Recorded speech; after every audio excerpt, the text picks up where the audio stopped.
Welcome back, everybody, to Gringos Liberados. It is time for episode number 3 of the 2026 CBLOL season. We've got a couple of weeks of the CBLOL Cup out of the way. We've stratified some standings. Our initial top and bottom has turned into a lovely even distribution, basically, most of the way through it. But if there's one thing that we know, and that we'll always know till the end of time, it's that paiN's in last place. You know? And will be. We can always rely on that. You just had to wait for me to drink to say that, didn't you? It's like, when you saw like, you literally taking the mug up, I was like, this is going to be even better now. Okay. I always The plan to timing go just adds up. to open with a gut punch to RMC when paiN's losing, to be honest. That's just my standard MO. Yep. But it has dropped down to 0-5 for paiN. We're still yet to find the win. Even Fluxu was dancing on them a little bit. Can't believe you lost that one too. Yeah, me neither, man. Me neither. My name is Trajan. I'm joined by RMC and Rudude on this episode. Okay, so paiN has additional news as well. They have a pretty big shift. So RMC, why don't you tell us about paiN's exciting new solution for this 0-5 problem? So we saw it coming. I don't think anybody's surprised by it. I'm not happy with it, but I don't think anybody's surprised by it. Obviously, they're 0-5. They decided to make a change. And they went for the lowest hanging fruit. They're dropping Marvin and bringing in import Trigger, who previously played on Nongshim Esports Academy. On the same team as Bertle, by the way, in case anybody remembers that particular name. Another great run in the CBLOL, that one. Yeah.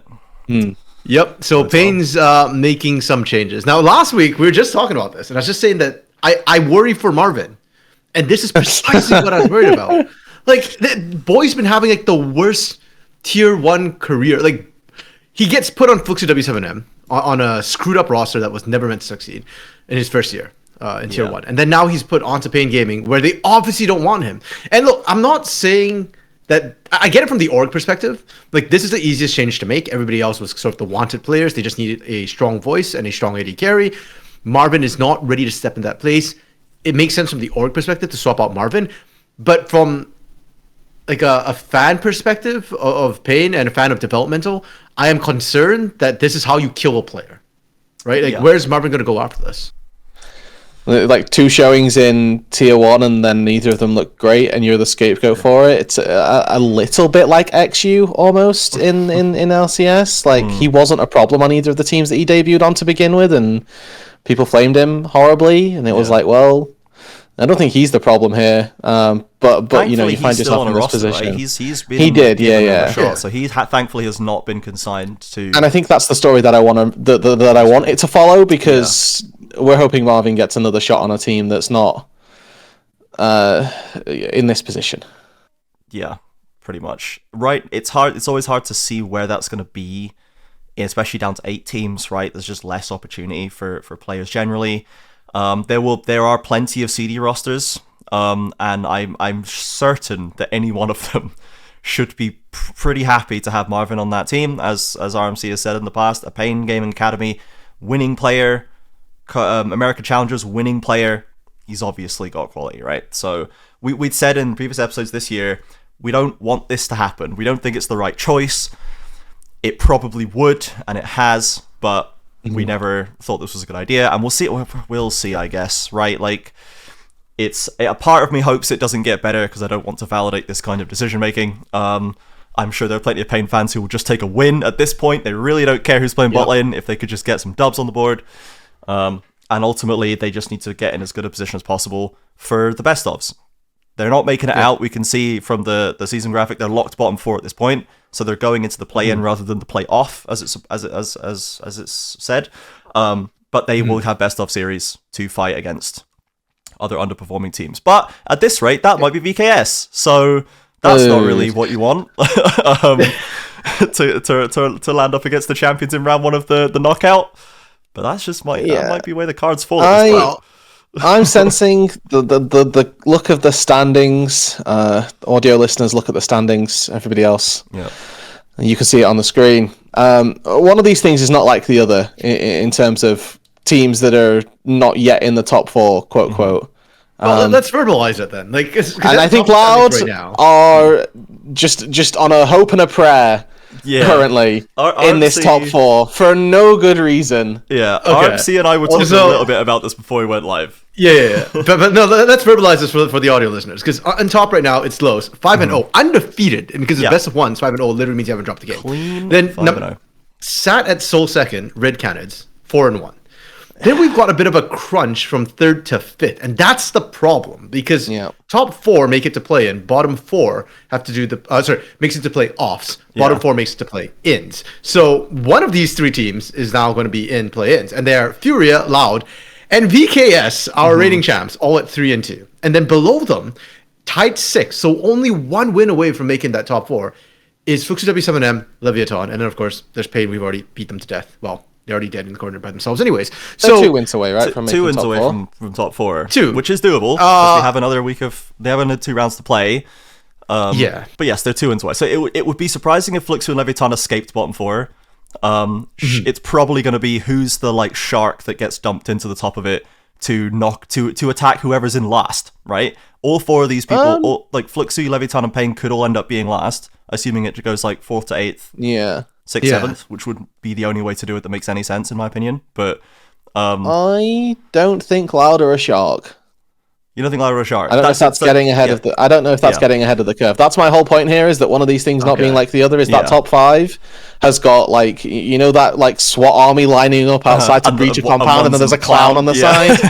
Like Loud are the clown. Well, you watch some of the Loud games, and we get where he's coming from. I think. So let's just jump into it. Let's just jump into Loud, because they are sort of the weird thing. And Trajan mentioned it earlier. We were chatting before this, a little bit about Loud and how they're kind of weird, and to me they don't fit the system, because from what I've been watching it feels like we've got kind of steps that you need to get. So like the basic fundamentals is, can you lane? If you can't lane, then you're Leviathan and FW7M, and you just can't compare to the other teams. Then if you can lane, the next question is, do you know when to leave your lane? Can you skirmish? Can you rotate? And if you can, well, then you're the likes of kind of Vivo Cade Stars, Furia. Then above that, it's like, can you actually play out a macro game? Like, do you know how to play your side waves, which apparently most of the teams here in CBLOL have forgotten how to do. And if you can do that, then, you're kind of up there. But Loud skip steps. Can they lane? No. They are the second worst laning team in the league. They are not getting off lane okay. They are down in holes that they are helping dig. They're digging their own graves and then deciding that, nah, we don't want to stay in here. And then somehow, this week, they won both their games this week, where both their wins and Red. The Red game will live in my memory for a long time. Okay, the Red game needs to be studied, and I'm so glad the way we went about it as well. Trajan and I were on the cast, and we said, guys, this game's done. This game is Jover. It's finished. But we went back to CBLOL route. we did say, and I went, hey man. At a certain point, they're playing with a pike, and this champ does nothing. They do have to win the game for the game to be won. Yeah, and then they didn't win the game. Very clear how useless Pike was after about 20 minutes. And oh boy, did that come home to roost. That was so clear how useless. After being the driver of the entire success of the early game, Frosty became completely nothing, which is just wild. So I mean, best support in the league right now, and he just literally is. He gave his team everything a Pike could give. He gave them everything Pike could give your team, and they couldn't walk it in. Is how I'm choosing to read this, because ultimately everyone knows Pike doesn't do anything late. The champ is Frosty. What's Frosty supposed to do? Like the champs are useless. So anyway, so with Loud, a lot of their wins. So the Red win, which should not have happened. This is a Red fumble. They beat paiN. And it took them a struggle to beat paiN. They had to force their way past the worst team in the league by score at this point. And then there was the VKS win, which was an actual, honest to God, good job, Loud. That was clean. Yeah. So that's the confusing aspect. Whereas before, if they just kept going these like zany, how is this a real achievement wins, we could have been like, nah, this is going to run out. This tide is going to turn. They're on borrowed time here. But the VKS win gives me just enough pause to be like, well, Tsujino popped off like a crazy man in that game, and Bull is like seems really good. He's actually just like they needed a new route, and they've kind of got one, and he's even more kind of brutal than route can be at times. Like he's very reliable, it seems, Bull so far. Yeah. So, and I think the biggest thing to me was Mago didn't die that game, and that tells you that if Loud raised the floor, now we're talking. Yeah. they do look like a top 4 team if they raise their floor. If Mago isn't getting dumpstered, then they look kind of scared. They actually look like the best late game team, which is what's giving me pause. Somehow. Because no one else has a late game. and Robo, you took out the 2 late game skillers, and yet Loud looks the same. So to me, that's like somehow. coaching. Then it must be raise. Because even if you think back to last year, Loud sucked, but Loud was a sticking point for a lot of teams where it's just like, okay, they're not good, but you can and will trip up over them if you don't close out. So I think that the coaching staff is kind of doing their thing, and as long as they can fix the sort of mid lane deficit they're having, I could see Loud making a playoff run potentially. They can definitely for me they're still a trip hazard for now, because one of the 3 wins was a trip. And the like I said, the paiN one was just real. That was so close. Like there was not like a dominated match from either side, and it got to a late game where anyone could win that. paiN could have easily won that game late. It's mistakes were made, right? So I think that's a paiN issue that I think it is definitely a paiN issue, to be clear. And Loud's late game is good. It's undeniably that they're able to find their way back in these kind of games. Like that takes a certain skill to be able to do this, and it's in that red game especially. Loud were proactively threatening Red and catching them, and Bull especially was using the Corki to the most extent I've seen a bot lane Corki kind of used for a long time to threaten them, despite having been pushed around early. So there's undoubtedly strengths. They're definitely still a tripping hazard for me. I think Rude's right, and we can't necessarily call them a shark that could go down in the same way that FURIA and VKS I think would be. But they are very confusing, and I have no idea what to make of them just yet, other than I think Bull is definitely really good. And RMC, you were saying to me before that you think Young Jay is actually good as well, which I think is a more it's not questionable inherently, but he's had more suffering time on stage. So why don't you tell us a little bit about why you think Young Jay is actually legit? I said this before, and this week reinforced it to me. Young Jay is Croc. Like they play very similarly, and I just think back to when Croc first came over. Player on Ren's Cup play, even the early days on Loud, Croc looked kind of bad. That's why we had the Yup Croc and no that's Croc. true. That is very true. And to me, the problem then was that he was not on the same page as the team. So they've got that innate aggression. They see the angle. And actually, when I look back to the game, so like I was watching the Red Loud game where, Red Loud, where Curse invaded onto Young Jay in his own jungle. It was Pantheon into J4. And Young Jay decides to stand and fight with a Pantheon, which is like, why are you doing that? You're not going to win a level 1, level 2 against this. But he chose to do it because he knows it's in my jungle. I know your lanes are not able to respond. If Mago and Shino had collapsed, they get that first blood. But Mago and Shino did collapse, and Young Jay ends up giving over first blood. And I'm like, okay, well, did Young Jay make a mistake? No. I actually think he made the right call if his team responded. So to me, that's a connection issue where Young Jay isn't connecting with his team just yet. His calls are good. It looks bad just because he's dying going for those plays, but if his team backs him up, I think it's Croc. I'm a big proponent of high death players actually being good at the game, because they're looking for the plays that are going to get them back into the game, right? Like you can quite happily be a KDA player and lose the game slowly and not try and do anything to get your way back into a game. But if you're proactively looking for plays, you're jumping in on J4, you're dying on Nautilus, like those are two things that I am all for.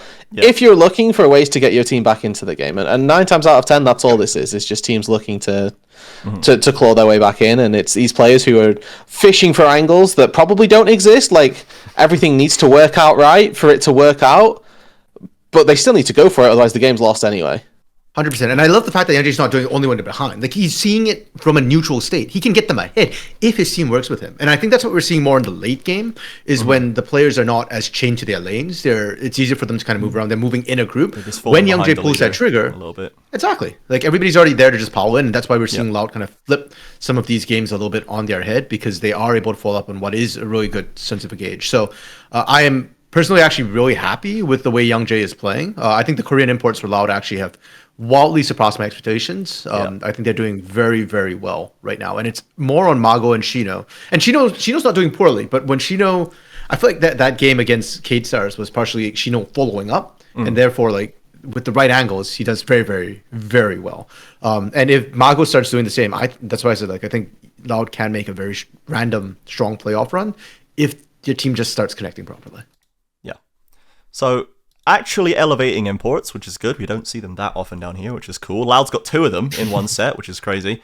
But it does seem like a shaky proposition, and we'll see how the rest of this season plays out. They are 3-2, so they are in with a good chance of getting into that top 4, which would obviously be lovely for them, and would certainly be aside from many expectations, but we'll see how that develops. Now, if we head back to the bottom of the table to look at our 1 and 4s real quick, Fluxu and Leviathan. Fluxu got the win over paiN. Yeah. That was what I was banking on. That I thought was, because Fluxu... Previews.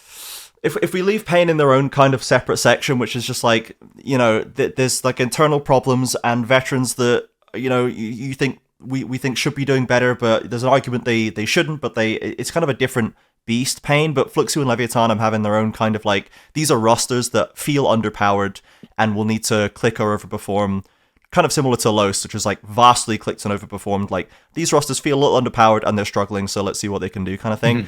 So Fluxu still almost kind of feels like the worse team now than Leviathan. I don't know if you guys agree with that, having seen the games out. But Fluxu, I feels like they're struggling more. And like, Rude and I bonded on the cast for Fluxu games. We did. Because, and we flamed you, RMC. Brother, we flamed you big time. We put you with the crosshairs for that one. That's fair. Because what is this Curti guy, man? What are we? That's fair. Yeah, Curti sucks. I don't know what happened to Curti. Like, he sold all stocks immediately. He dropped his position. Yeah. The thing is, like last year when we looked at Curti, right? He was winning his solo lane pretty well. So that was where the stock was. And unfortunately, he is one of the worst performing top laners right now. And I don't know if people have leveled up, but just Curti's just not winning. And unfortunately, I feel really bad for House specifically, because I think House is performing well, but I think everybody else in this team is low-key trolling him.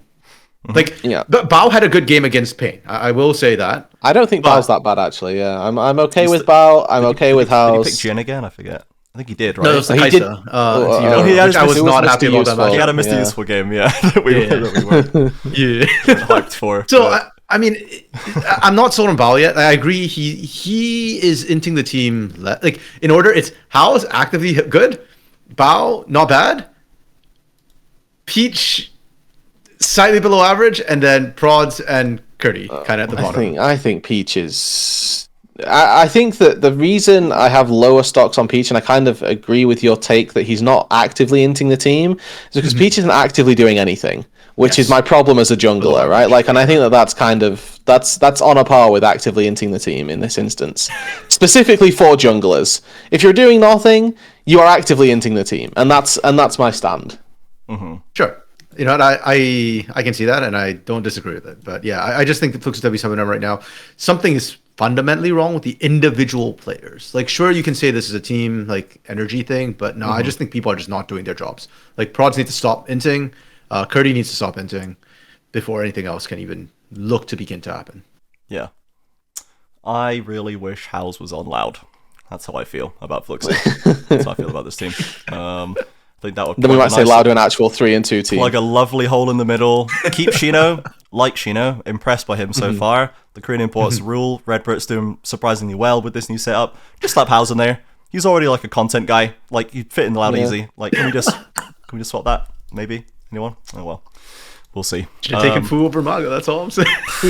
Yes. Like, also yes. It would also be good.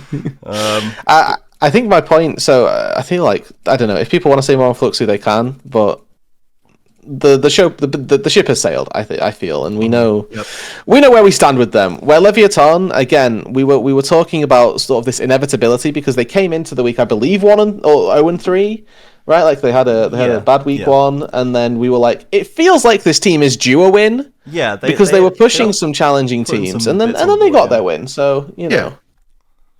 It was versus Fluxu, which I don't think is amazing, but like it was a long game, but they were in control of it generally, kind of across the whole game. They were slow and considered in their accessing of the victory, but it was fairly conclusive, I would say.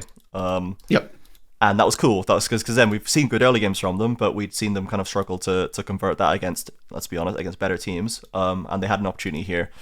And they took it, so that was cool. And yeah, hopefully to get a nice win up under their belts, to see Devast, Bookie, and Enga in particular as the new qualities, at least to the CBLOL.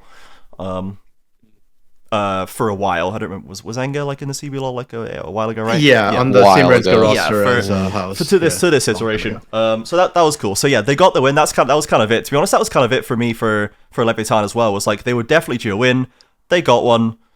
Cool, man. Let's see what you do next week. Does anyone else have any more opinions on Leviathan other than like we're growing, we're slowly moving, we're settling? I think there's a world where they're maybe the best bottom 4 team. That's my take. That's actually an interesting one.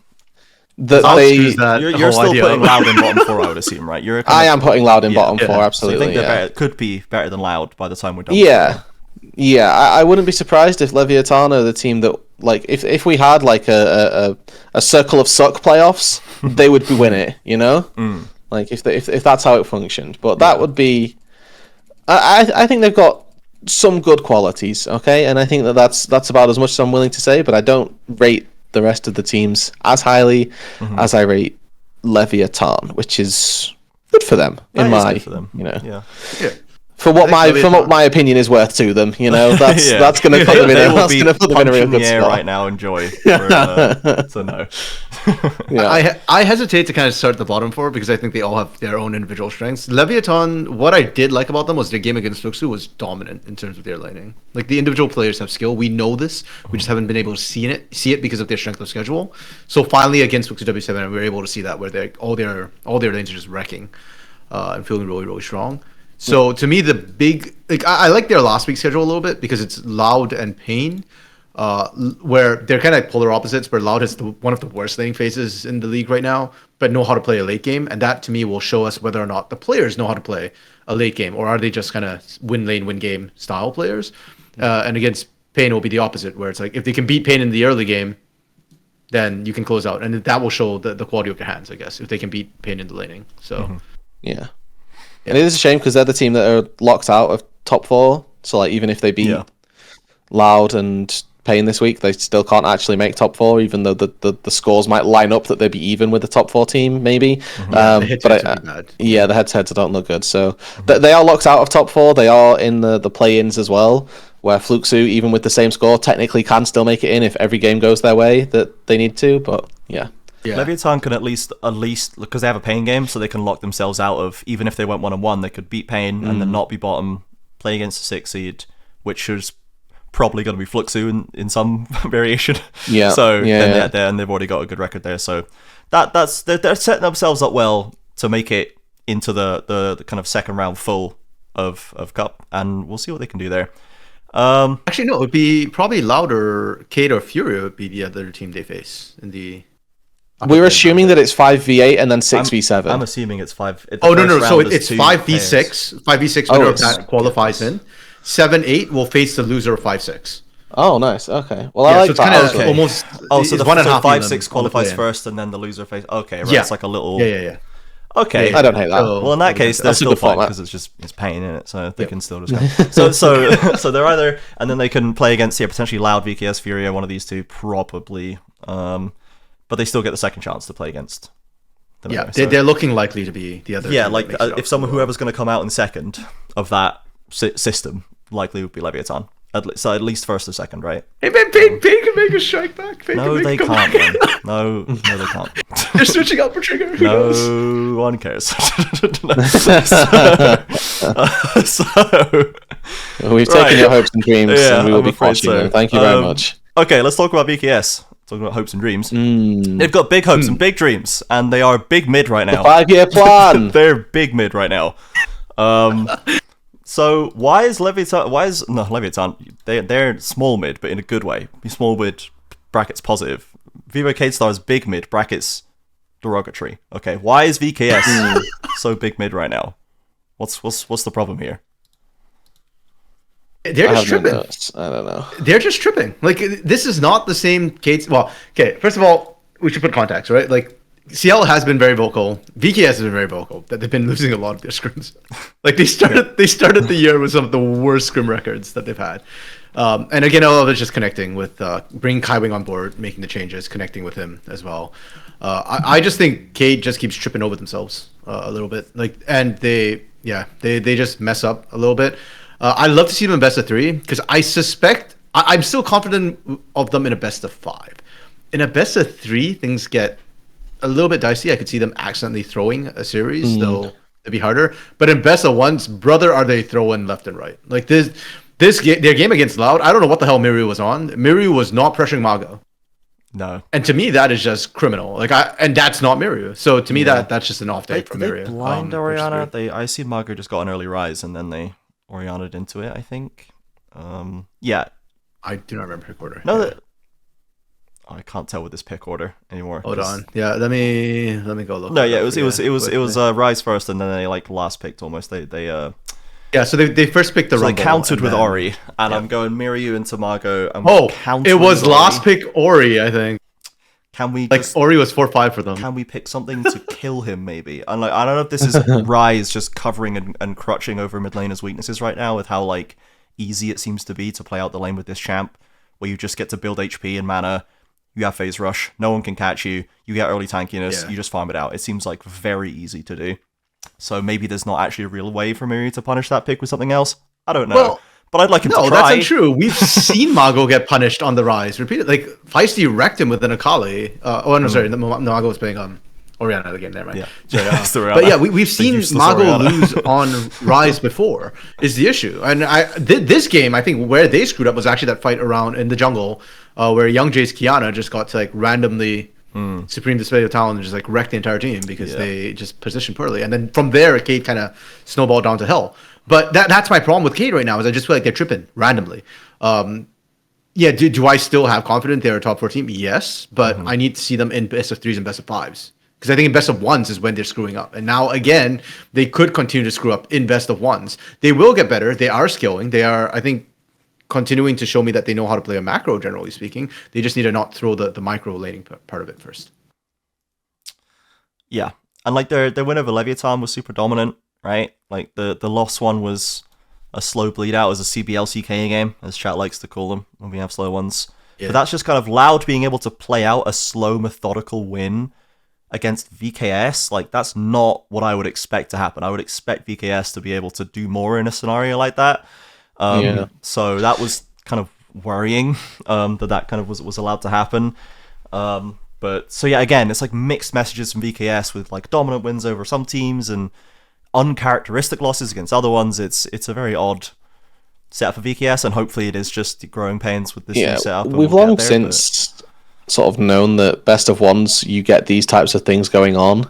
Yeah. And you can normally excuse one, and in a best of, what is it, like a 7-game round robin, like single round robin, if you get 2 of those, it's pretty substantial. So it does tend to mean a lot, where realistically, if we played a double round robin, they could feasibly end still, I don't know, like 12-2, right? Or they could have a 10-4 record, and we'd think, this is a solid team. But a 3-2 sat here doesn't boast confidence, right? So I think that it is, yeah. Let's put it this way: I still have more confidence in VKS than I do FURIA right now. So that's kind of interesting. That's probably arguable, yeah. Because like my hot take for last week was FURIA is the best team again, and then we 0-2'd. Yep. So, let's talk about FURIA. So FURIA had a difficult schedule. They did. That's why I dropped my FURIA players on Fantasy and went for easier matchups, which I'm glad I did. Yeah. Yep.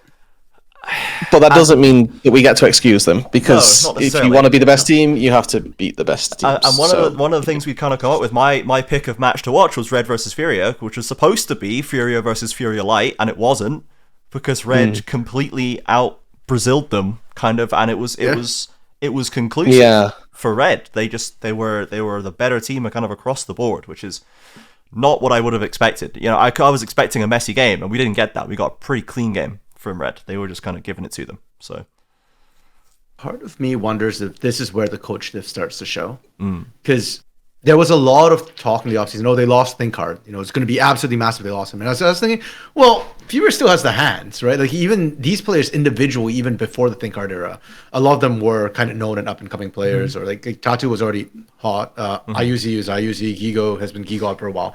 Like, the roster's still really good. But this week, I feel like it was a little bit of like strategic misunderstanding from FURIA. They just looked kind of lost when they fell behind, and they just kept wanting to throw hands. And that's why I have a bit more confidence, I feel like, in Cade than I do in FURIA right now, where what happens, FURIA, when you fall behind? Do you know how to play from behind? Whereas from Cade, it's like, okay, I can still see that you understand how to play the macro. You're just not always able to execute properly on it. Whereas with FURIA, it's just kind of like, yeah, I don't know what the game plan is here. Yeah, I know. Yeah, what like the direction of this team is at this point. I'm not really sure how we move on from where we are. It's they don't look like the same team every time they log on. They don't look like the same. Yeah, every week's a different FURIA. Yeah, it's very odd. A team of many faces. Yes, and that's doesn't bode super well. So I can see why it's good if you're winning. Yeah. When you lose, like, is there one face that's getting a lot more attention at the clubs than the others? You know, like, are we able to wear this face and win with this comp a lot more than we are if we do something else, or is it just different strokes for different folks? We kind of don't know what's going on in any of the situations. Because it's that they pulled out the Anivia game for Tuts, which was interesting, and it just kind of. It's good on paper. Yeah, it's just good on paper. It just didn't do anything. But he's like against Kaze, and Kaze, to be fair, in that game was like, as he kind of has been every game, was like prime Kazeing. It was a disgraceful like performance from his opponent. Like Kaze was just completely 1v9 in this one. Like low-key, Gigo was kind of inting this week too. Like a bit of Gigon. His Cassante into Rumble matchup felt like he forgot how the matchup goes. Supposed to be able to hold that. Like it's it's. He was getting pushed out repeatedly in lane, and I was like, brother, and like losing lane to FMB, fine, we've all done that, but Gigo, like, you should be able to at least like, because these are the two guys, like Robo is kind of up and down, and last split was kind of up in there again. This split maybe not so much, but FMB and Gigo are the two guys in top lane right now because Wise is away, so. And then Bowl's kind of questionable around and about. Well, we've also got a Zest, who's... Oh, sorry, yeah. Now, sorry, Zest is here, and then it's FMB Gigo. My bad. Yeah, so true. So, yeah, it was just kind of flat from FURIA. It wasn't like the big, crazy throws that I've come to know them for. It was just kind of a bit of a lifeless week, which is, again, not what you want to see. It's not what I expect from FURIA. I expect more energy than that. Like, I'm not hitting the emergency button just yet. No. It's just, to me, like... Because it was a hard week. This is not inspiring. But yeah, I was kind of the same against Los. Los were just kind of better than them, which is like, what do you mean better? What do you mean Drake Heroes got fantastic? What do you mean? Okay, you know what's happening here. It's the case, actually. So yeah, kind of worrying for FURIA, but again, it's like, so for VKS, it's different problems to VKS, but I think that we know that VKS has so much structure behind it that we expect them to solve problems, whereas we're worrying if FURIA has the capability at this point to solve problems like this. Is there that infrastructure? Yeah, do they have the ability to actually improve? Or are they just going to be like third and fourth average now because they're going to have enough like bad games and problems that they can't string together consistent wins enough, and they can't win best of fives, and it's going to hold them back. So, yeah, a little worrying for FURIA, to be honest. They're still 3-2, and we'll see if they can bounce back, like I say, with an easy schedule. Now, we come to the criminals of the week. The naughty the 2-5-0 teams, you mean, right? The 2-5-0 teams. That's what I'd love to be saying to you right now. I'd love to be telling you about our 2-5-0 teams, but I can't. Yeah, I just can't. You know what? Let me just drop a bomb to start our conversation with the top two teams. I think Red's still the best team in CBLOL. Yeah, and Dude, I'm they're like 4-1. They're like the best team. 4 wins and 95% of a fifth win. Yeah, yeah. Except nothing about that loss to Loud actually made me think this is a bad team. Yeah, they just picked Pyke. It was a bad Pyke. It was a bad pick. Not even a bad played Pyke. It was a bad. It wasn't even the Pyke pick that so, they would have won. They should have won with the Pyke pick. Yeah, because they had 3 Barons. Like they didn't get. If they lose with 3 Barons, they had their chances. Get the job done with 3 Barons. Like the Pyke, as we said before, gave them everything. And they fumbled. Like, we've been in positions, right? Trajan and I we've played the flex queue games where I have 40 kills on Kai'Sa, and I'm like, guys, I want a pentakill. You know, like I just finished my end. 6th item, and I want to have another team fight with my 6th item. And then we lose. and then we lose. Like, those games happen. Should you be doing them on stage? No. But, you know, when you're playing against Loud, a team that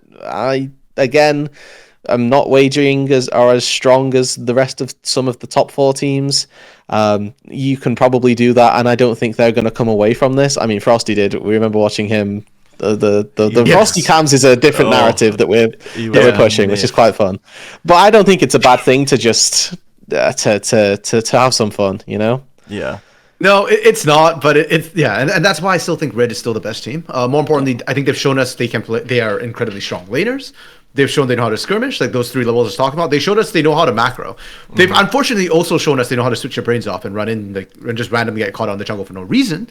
Yeah. But part of that, I also do want to give credit towards Loud for actually finding those bits. And that's where like Young Jay kind of comes in for me, is knowing how to keep finding those angles. He's just going to keep trying, and if you don't respect that, you get punished. Game stalls out. Your comp was not made to go 40 minutes. You end up losing. So yeah, to me that was just Red screwing around and kind of getting punished. Los, on the other hand, why don't you think they're the best team then? Yeah, what's wrong with Los? Why are we hating? That's a problem for Los. Like we at first we had questions like, okay, they had an easy first week. Like Kate Stars tripped over in the first game. It happens, and then but now they beat FURIA, so surely they're a good team, right? Yeah, but the way they're winning, I've only seen that they're really good individual players. Their 1v1s are great, the 2v2s are great, and then what? Like, every team that's come across them so far has been playing into this 1v1, 2v2 idea. By the time Low starts hitting their 5v5s, they are 6,000 gold ahead. They are like 3 dragons up. And so to me, it's like, okay, but their macro is not impressing me. Their lane assignments, like how they're setting up their side lanes isn't particularly amazing. It's just, Zest is pushing. Feisty's pushing, and then the enemy decides like we will try and match you, and then. But do they need to reinvent the wheel when they're 5-6k ahead? Yeah, and that's why for me, Los is not doing anything wrong. Yeah, I just haven't seen that's why undoubtedly they are top 2, right? Yeah. No question for me. They are above Kate, they are above FURIA. They beat them and showed that hey, our 1v1s and 2v2s are amazing, but I don't know if they'll smash Red in lane the way they have been every other team. And if they're even with a team like Red who can match hands, then what? I haven't seen anything from Los that tells me they know how to skirmish, and the lack of them even like doing the sort of the proper map movements, I guess, or not to say proper, because again, you're not wrong, Rude. Like they don't have to reinvent the wheel. If their side pushing is working, then no need to change it. But I'm not seeing a lot of the more meta movements that we're expecting to see, and I don't know if that's because they don't know how to do it or they don't need to do it. I understand that skepticism, because there are a lot of times when we see, a team that we're a little bit surprised by then go into a best of 3, best of 5, where these things do get not necessarily exploited, but they get asked of them and they aren't ready to respond. They crumble. So I understand the skepticism here, where we know that Red probably have got something in them that can do that. So until we get to see the 2 of them play this weekend, it'll we cannot fully unequivocally know who it is currently that's the best in the region. Yeah, but individually, my goodness, have the lowest players been looking, bro. I was just to sing their praises again. I was just like scrolling, checking, looking at some of the numbers for Lowe's. Zest CSD at 15 is plus 25. Yeah, he's bodying every top laner right now. What are you talking about? That is bonkers stuff. His average KD on Rumble is 17.5 over 3 games. Jeez Louise, bro. And what's even more disturbing is Dida has a higher goal difference at 15. Like, Dida is just this guy. This cannot continue. This cannot continue for Duty, man. It's impossible. Like the way he is funneled every single game in these team fights, he's dropped multiple quadra kills, multiple triple kills. Like, even if he doesn't necessarily get like 3 kills in lane like he usually does, there's got to be a team fight. He's going to get all the gold. And like, I don't know how, but this guy is the last hitting monster or whatever. But like, he is always finds a way to crush a team fight. It's crazy. The unsung heroes, man. Drake Hero and Ackerman are like setting him up beautifully every time. Like, Chef's kiss, man. I just love like Ackerman. Ackerman got some love, I think, on the Portuguese broadcast as well. Yeah. About how he's arguably like the best support right now. I think Frosty, personally, for my money, is best support, but Ackerman is beautiful at setting up Dota. He's crushing repeatedly. Yeah, and Drake Hero, I feel like is the one that everybody's kind of forgetting, ignoring again. I've been singing this guy's praises from like his Liberty days, when he was splitting time with like, was it AC in the jungle at the point? Like, yeah, but Drake Heroes, he's really aggressive early. I love his invades. And he's just so efficient. Like, he's ganking top, he's ganking bot, and he's always covering mid. Like, Feisty is not getting too much love because Drake Hero is more side laning right now. But he's covering mid. So it's hard to punish Feisty whatsoever, even though Feisty is like not I feel like the lane that sometimes some of the teams are trying to pick apart, it's not working because Drake Hero is covering perfectly, and Feisty is a great individual player as well, who's just not getting his time to shine right now. So yeah, he's on Talia most of the time. He's what it is. Sometimes you just got to play Talia and set Dudu up for the triple kill. Like it's for rock people. Yeah, it's we got to do it. But I like that. Yeah, that the numbers are bonkers for Los. They're not. Like, they don't look like Red looked like in week 1 when they're getting wins, and you're like, yeah, okay, you won, but like, do you have to make that much of a mess of it? Like, Loss doesn't look like that. Some of their wins, especially the VKS one, sticks in my mind still, was the first thing they did, 25-minute win of VKS, are really impressive. And I guess, the only thing we can say is that we haven't seen how they deal with adversity yet. Like a long, drawn-out game or an even lane, because no one's given them one. So no, they're the fastest team in the league right now, 28-17 average game time. It's crazy. Like, it's so yeah, we just need to wait for something to stop these guys. And Red is probably going to be the best shot. Now that from what we've seen is the best shot to try and trip them. And we'll see. You know what the funniest thing though is about Los's times so far? They have 2 games above 30 minutes. They're both under 31 minutes. But the 2 teams that took them the longest was 30-42 against Leviathan. Poggers. Yeah, the second longest was I told you, bro, Leviathan are the top of the top bottom 4. That's what I'm saying. And the second slowest game, 30-06? paiN. Looks FW7M. Oh. That would have been perfect if it was paiN, but no, it's actually our they haven't played paiN yet, though. Have they not? Have Los not got... Have they not played paiN yet? Are they playing Red paiN next? Oh, they do play paiN at the... Yeah, they play paiN on Saturday. Week, Yep. So they get their cup mandated win on the Saturday, and then they have to play the tricky game on Sunday. No, I actually was thinking this. Wait, we should. Are we moving on to schedule next? Well, we're about to be. Yeah, we'll take a quick look at fantasy and then we'll look at next week. Then I will hold this. Just to cap off, just to continue being a stats Andy. Just because like it's still blowing my mind. Zest's KDA is currently 20. It's 19.7. And his damage share is 31.5%. So he is blowing the lid off the entire league right now. Wait, what is Dudu's damage percentage? It's only 26.5. He's barely even playing. Really? Like he's a kill scorer. That's what I'm saying. He's a last hit merchant. He's a last hit merchant. Zest is the guy.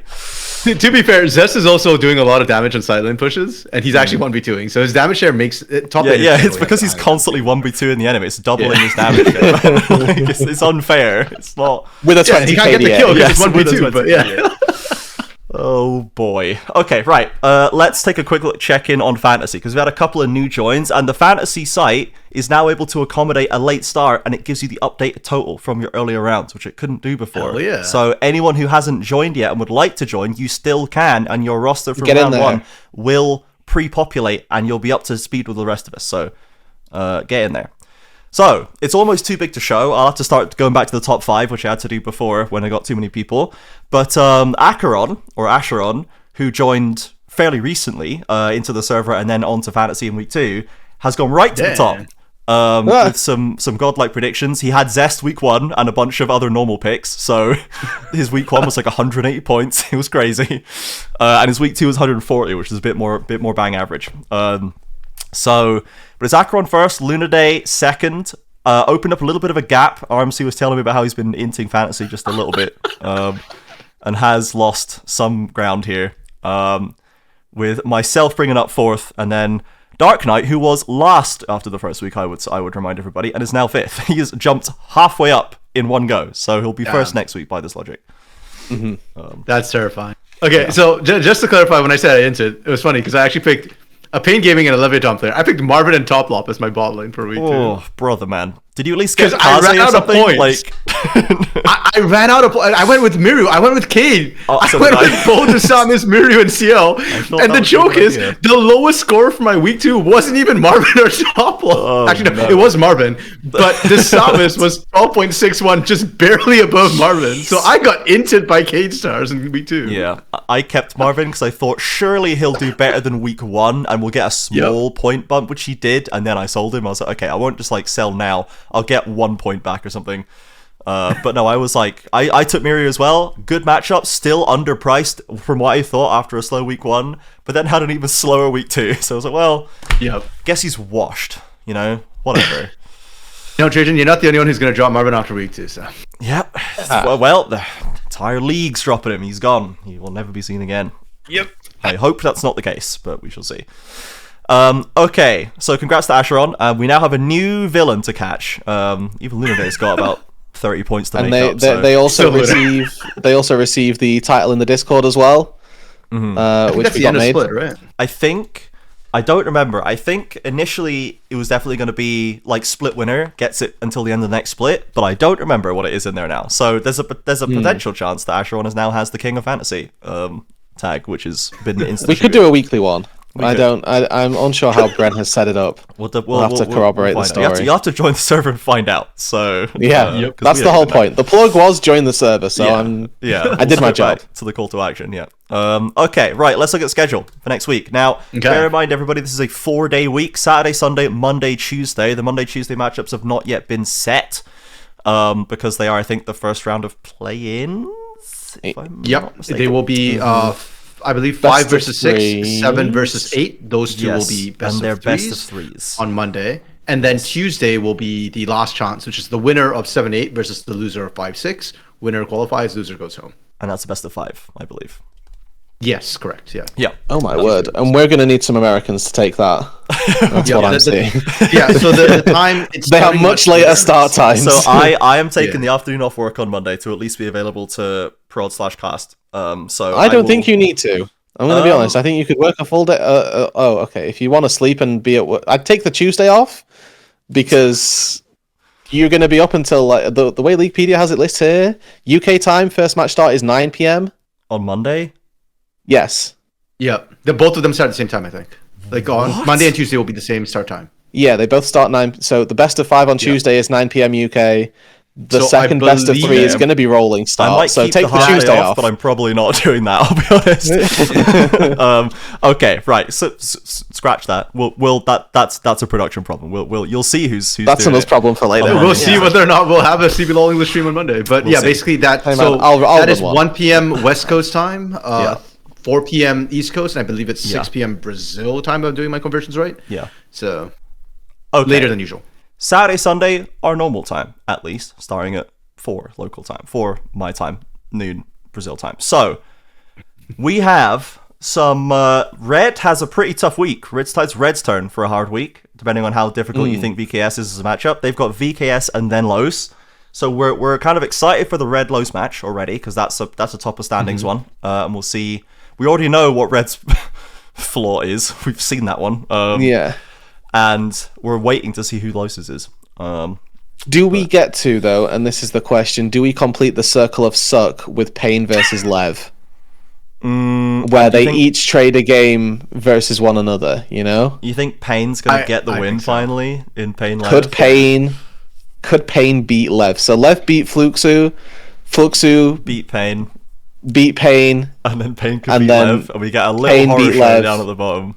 And we have a lovely little 1-6 tragedy going on down there. The most CBLOL thing would be if paiN not only beats Lev to create the circle of suck at the bottom, but they somehow also trip up Los. This was the bit that I was saving. Was it would be the most incredibly CBLOL thing is for Los to lose to paiN, only to go and beat Red to keep first in the final day. Yeah. Please don't, Los. Please. The scripts, they are writing themselves. There's a pretty real world here where VKS are just like genuinely 3 and 4. Because they've got Red and FURIA. Those are hard matches for sure. So we're really going to be banking on best ofs for them at that point.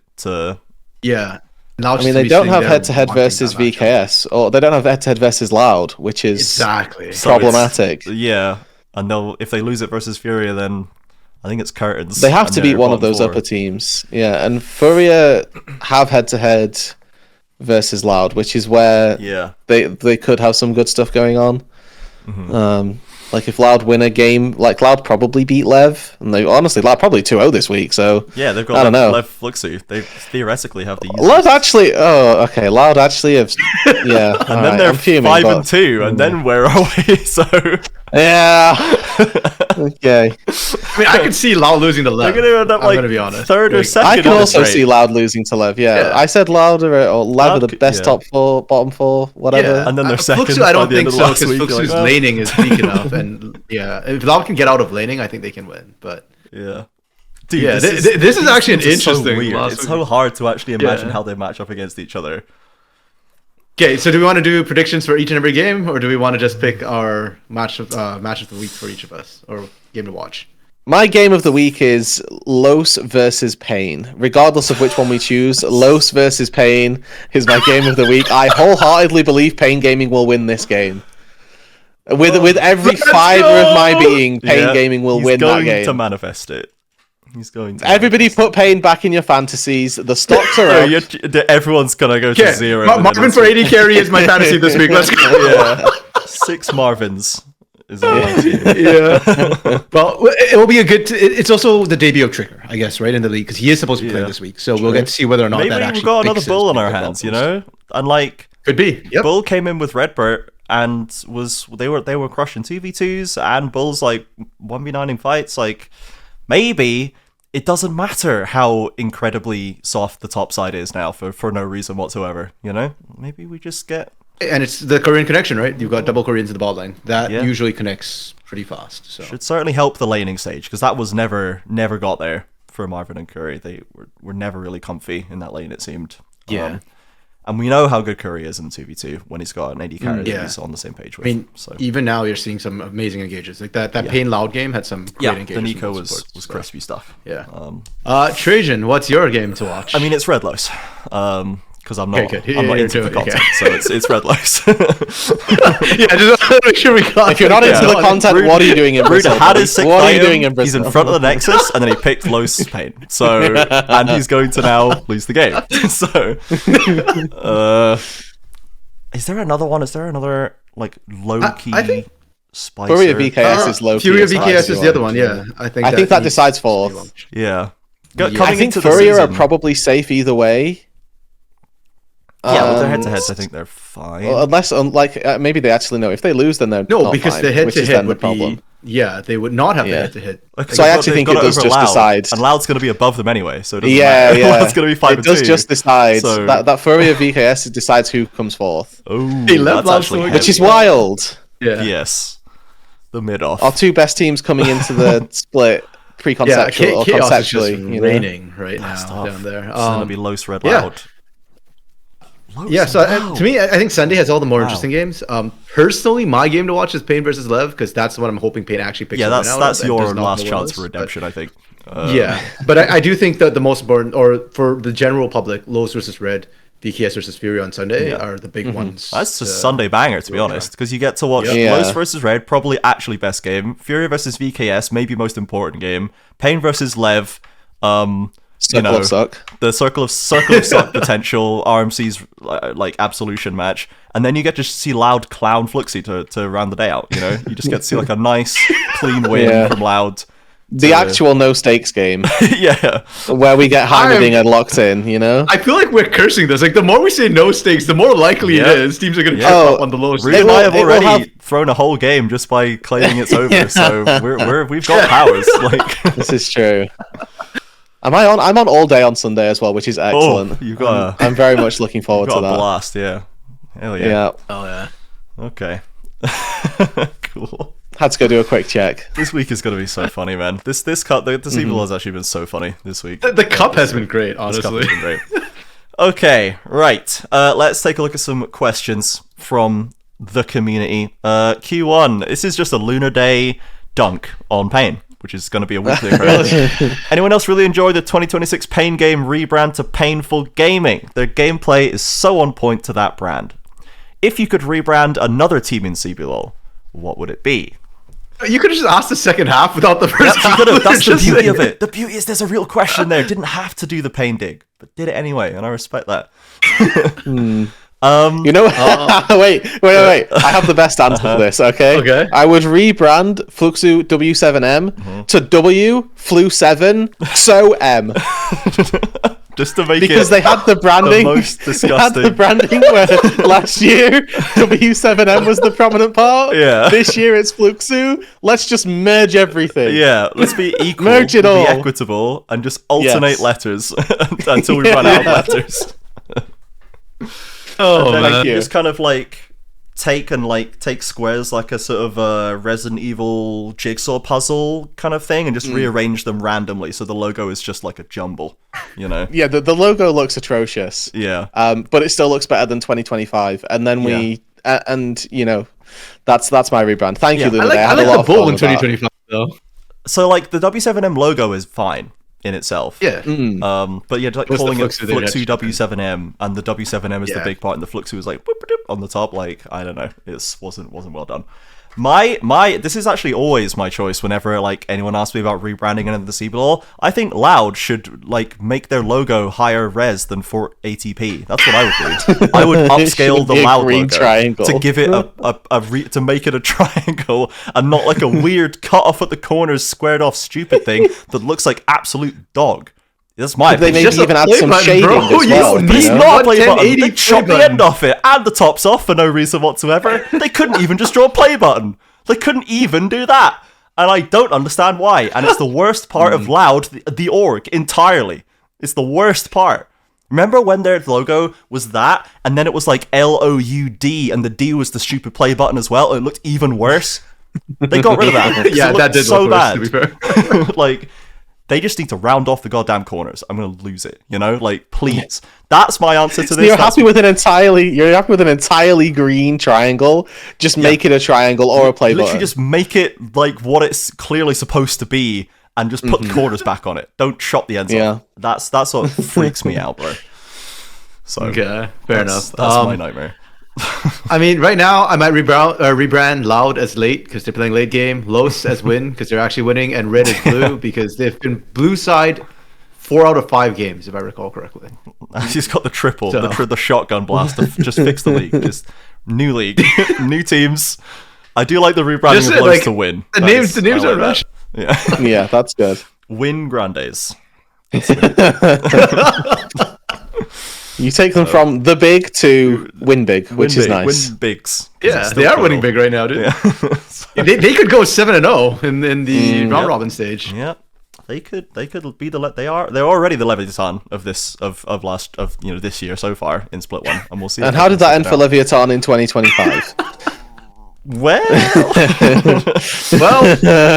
we can always rebrand back to Los after this. Yeah, they will become Los. Whoever comes last just becomes Los. It's like F1 drivers taking the number 1 when they're the champion. Okay, I think we actually gave Lunar plenty of options for that again. It's like the Farmyard one, kind of crushed that one. With the Winter Olympics starting up soon, a thought popped into my head, also from Lunar Day. What events would happen at a League of Legends Olympics game?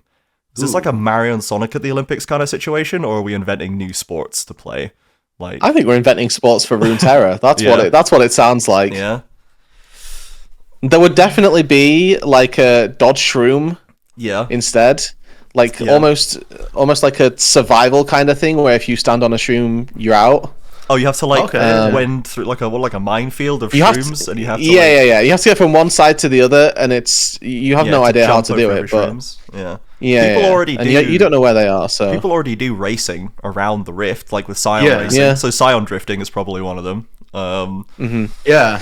Are we saying this has to be on Summoner's Rift, or is this like? I mean, I'm talking in the world of. I'm talking in the world anywhere of like, Runeterra. Yeah. Oh, okay. Yeah, I mean, anywhere. League of Legends Olympics event. So like. Okay, so it'd be in the Runeterra Olympic Stadium, presumably. I mean, you could still have the shroom dodging thing. Yeah, you could do. Yeah, you can have it like a sort of Hunger Games style biome fake arena where there's shrooms. Oh, you know what it would be? We need to do this pre-Mel rework is You've got 10 days. Ziggs Q and Mel W with no cooldowns. Where they just toss bombs back at each other. Did you not see that? Where they'd like somebody would throw a Q at a Mel, the Ziggs would stand on top of the friendly Mel, and then the Mels would just chain press W. Yeah. It's like a custom mode where there's no cooldowns, no mana. Basically, Mega Inferno Bomb like volleyball. Yeah, you're playing volleyball. Yes, exactly, with Mel W. Yeah, and you can use anything, and it gets faster Ziggs as it goes. You know, So like it, and you throw more bombs. You know, so you have more from more sources. Like, yeah, man. Did you have an archery competition with enchanted crystal arrows? Have just how many Teemos can you hit? And have the Teemo running around. Just strap Teemo to a target and just.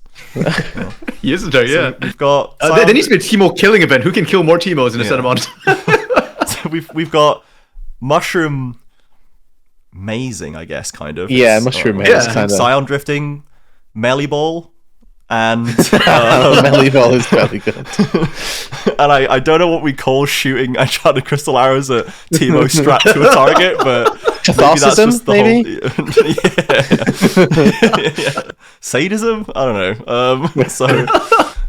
Okay, we got some. We can fill like an afternoon with that. Lunar Day's last entry. Thoughts on the no academy teams to CD tweet. So this is like actually kind of relevant. There are. So when she says no academy teams in CD, there's still like 2, isn't there? Like VKS and Red, right? Yes, those 2 are still in there. Yeah, I believe they're being grandfathered in. So far, the news that has come out is that there were orgs looking to get back into Academy, specifically paiN, Los, and Fluxu. Los getting back in is kind of funny because they just got promoted out. Yeah. But they wanted to have a tier 2 team. paiN has traditionally been an organization that has tried to develop new talent, and Fluxu is, I guess, trying their hand at actually making a roster like what they did last year, except a lot cheaper, and in tier 2, because that was a tier 2 because that's where it should have been. But the word on the street is Riot is denying these organizations an academy team, and I personally kind of understand where they're coming from, because VKS and Red already had caused problems with the promotion when both of them were number 1 and number 2 in tier 2, and neither of them could promote. Yeah. But then why is it one rule for one org and not rule for the other? Because they're being grandfathered, I believe, from actually staying in when every other academy team. So they're getting quote-unquote franchised in. So the other ones had left, and Red and VKS had never left. The other ones, I think, had left and are now trying to re-enter and were denied re-entry, whereas Red and VKS had never left. So like Los promoted, paiN and Fluxu just sort of dropped them, is my understanding. Like they just didn't field academy rosters. Like every academy team backed out when they switched to CD. Yeah. Only Red and Cade opted to stay in. Yeah, and then Los was already down there because they'd been. Well, they like. Did they get into the new CD now? Because they or did they get demoted into CD at some point? I don't remember. They got them. Well, like when they cut Los from from they cut them from 10 yeah. and then so there was a little kind of shift there, but like I'm always like kind of pleasantly surprised to see how many like orgs and because CD's 12 teams, right? How many like orgs there are, and like I see like new. I see some that is it not 12? 10 teams. 10 teams. Am I crazy? 10 if I've out CD knowledge RMC, that's crazy. That kind you might have. They were expanding, and I think they also cut down in 2025 because of the whole cut. Let me double check. It was 10 in 2025 Sure. Okay. So I'm not the guy. I'm not the guy. We've ruined it to trade news streams. Yeah. So, but like, I like that whenever I check in on CD, there are some orgs that are like been there for a long time. You've got the 2 academy rosters. You've got Kaboom IDL, which is like kind of doing their kind of establishing themselves as like a real player there, like Stella and stuff. Which is Stella the one partnering with INTZ, or who's partnering with INTZ? I think it's Stella. Yeah. I think it's Stella, which is cool. Let me double check. So we do have the official as well. It's kind of adjacent to this. The INTZ are officially back, and they are partnering with the CD team, and we'll see how that goes. So we're tentatively excited for the 5-timers. But there's always like there's new names and old names. So like there's a flow and turnover of new teams like joining, qualifying, whatever. But there is a core of wrestlers that are investing a long time in there in the academy. I think that's the best way for it to be. So it seems like if they're denying the academy rosters, there's always going to be plenty of other options, I guess. So it's not like they're hamstringing the league's ability to fill itself, but especially paiN, which has such a good academy system, it seemed, or at least like so many players that have been through paiN went on to bigger and better things. Not necessarily started there, but they were like developing talent quite clearly well, regardless of when they picked her up, because they would be in paiN and then they'd be more successful elsewhere. Like, and it's worth noting right now that we don't know exactly what Riot's thinking is for this. Yeah. Like, I just can see why they might choose to do that for like promotion reasons, because like if you want to have a promotion thing, it is complicated to have academy teams who can't actually promote. And I guess the fear is if you've got 5 of them in the promotion tournament, like there's already only 3 teams from Brazil and 4 teams, 3 teams in the promo. So if you like, at what point does it become a problem where like none of the teams can promote out of Brazil, for example, and it's just guaranteed LRN LRS is competing because I mean, if I saw like Fluxo Academy's application, I'd be like, I don't know if I care about that. You know, it's like it's not necessarily every team is inherently deserving of an academy spot. We've seen like academy teams from main rosters go nowhere like in the past. So yeah, it's like I don't worry about it in terms of how it affects CD kind of inherently. It definitely seems a little strange for paiN not to be there, but the other ones I'm like, okay, you've always got cool stuff going down there anyway, so I don't feel too bad about it. I don't know. To me, the issue is it's a question of, do you want development, which is the academy system, which we used to have, and only Brazil, I feel like, LCK and Brazil, I feel like the only 2 regions that really make great use of their academy systems. Arguably, LPL would know better than me. I don't know. LDL is churning out some good players currently, which is quite nice. Is that like an academy system, or is it? Yeah, it is. And it's very your team. It's very like sister team. Like if you play in the LPL, you have an academy team. Okay, perfect. Then right now it feels like LCK, LPL, CBLOL are the only regions which actually have done well with academy teams. Every other region does like the promo relegation system. I like promo relegation. In general, I think it's more interesting and actually puts stakes. Yeah, but promo relegation does not work well with academy. So it feels like they're trying to commit to the promo relegation, especially since CBLOL is even more complicated because we're no longer just Brazil. It is LRN and LRS, like all of LA as well. So for them to have a shot, it needs to be promo relegation. And if you do academy teams, like you said, okay, so VKS, Red, Fluxo, paiN, and what was the other team? Los, right? 5 teams. If the 5 academy teams in Brazil take all the best players and a top 5, we are sending 6 and 7 from CD up against number 1 seed in LRN and LRS versus our guest spot, who this year, by the way, is Win Grande. Win Grandes. Let's go. It's like a guaranteed guest spot. Like they just hold forever. No, like yeah. And like it does giving more room for more orgs, like maybe more fan bases, maybe a bit more engagement, depending on how actually real those orgs are. Right? Who can say? But you know, there's more. There's more to enjoy. Sort of. Yeah. So they've been slumbering, but they're awakening up again now, hopefully. But like that's pretty, like for CD, like having the chance to bring INTZ back in and pair it with like a current thing, like that seems really cool. So yeah, it does, because when it comes to like picking up CD players, is there a real sense that like teams take from their own academy mostly, or are they actually just kind of going into CD and ruffling the hat, and like reaching the hand around going, who's cool here? Because like some of the biggest promotions, like I guess Red is the best example, where they like put Rebello up, and Curse and Kaze, right? So like they just went like academy team, whoop, up you go. Yep. But a lot of the other times it seems like there's plenty of like shuffling. It's not like paiN academy players go to paiN and VKS ones go to VKS only or whatever. Like there's loans and there's trades and there's stuff going on. Those trades are probably always going to happen in pretty much every sort of ecosystem, because if you are, just super hypothetically here, let's just say you're T1 Academy's mid laner, you're not going to take T1's starting spot in mid lane, so you're going to have to go to a different LCK spot, right? And you're going to get traded out. Like that happened with the Poby, for example, is now in Europe. So whoever the next T1 Academy mid laner is, or is it they're probably not going to end up on T1 main roster. So if they play well and they show good stuff in tier 2, they're probably going to go up and go into a different region or different team. For Brazil, I don't think we have for Brazil. Yeah, are you as well, there you go. So he moved away from paiN and went to a new roster where he's thriving. Like, if you're VKS Academy's top laner, are you gonna replace Gigo? Or whichever. Sorry, I know he's on. You're gonna replace Bol. Or maybe are you replacing Gigo? Are you replacing Zest as their Academy top laners? Samus as like VKS's jungler? I mean, really, probably not, right? Sorolo's probably gonna go and you're gonna have to go somewhere else, right? So like, I think as long as there's still like a healthy way.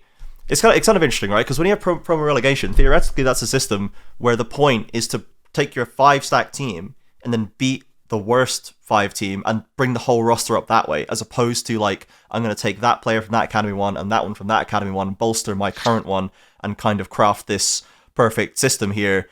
It's kind of designed for an entire new 5 players, theoretically, to then enter the league on a new team, as opposed to like the chop and change stuff that full Academy style has, where like teams will use their own sister teams and they'll kind of pick up, as you say, kind of unattributable prospects from other ones. So it's like the promo relegation incentivizes or seems to be structured around a different kind of promoting players while still allowing for both. My one complaint was Los is the one that got promoted because of the whole Isra situation, and they kept 0 players. Like, that was the super clever Aegis, MG, Netuno, Sanghyun, formerly known as Kabi, roster, which was an actual like CBLOL roster pretty much. Yeah. And they kept 0. Could have at least kept super clever. I mean, I'm not gonna get mad about them having Zest. I mean, no one's gonna get mad about that now. But in hindsight, obviously, it's a genius kind of cool. I don't think they even kept their coaching staff, because Enetron was he was on Leviathan. It was Stardust before. So. Who knows? So, promo relegation. So they promoed and then picked up a whole new roster. So I guess they're not bound to keep the players. That's true. It's like what Los would do, but would like, I'm trying to find like a random CD like roster like org name, because there's some teams in CD that like can't just be like, okay, now I've promoted, I'm gonna go and grab like X Korean import. I'm gonna get this Korean import to my JPEG logo like CD roster. Yeah, like if Dopamina, if Dopamina would promote. Like we're not putting Zest isn't joining that project. He's just not. So some of them are kind of like that, and some of them are like Alpha 7, I guess, would be a better one to give an example. Like some they actually had a shot. Some of them are like even like Alpha 7 or whatever. Like these aren't names that have power, whereas like Corinthians kind of does, and like Kaboom IDL does because like of the because like Kaboom. It's Kaboom, and Kaboom. So some of them they still get hurt and Wiz on their stupid CD roster. So if like Alpha 7, who were like decent-ish at points last year, I think they were like pretty good at points last year. They so like if they went to the promotion. If they promoted, if they went up against like FW7M, for example, theoretically for a guest ball, like the worst team theoretically, and then they could just beat them. They're not doing the roster dropping thing. So like the system, that's how it feels like it's like spiritually supposed to work. Will that actually be possible? I don't know. Having the option's always nice. Okay, we kind of went deep on that one. There's one last one from Dark Knight, which is quick fix for paiN. Fire Marvin, move Robo to AD carry, and make Wiser the top laner again, but only allow him to pick tanks. So thoughts on the quick fix for paiN? So just so the history of it, Robo has played AD carry in the box before. Yes, he has. So and from what I heard, he actually was not bad at it. He's got hands. He doesn't seem to like care much what anyone else is doing. So that's kind of good, just click, just play champs. How does Wiser slot into the current top pool of top laners we have? Honestly, not bad.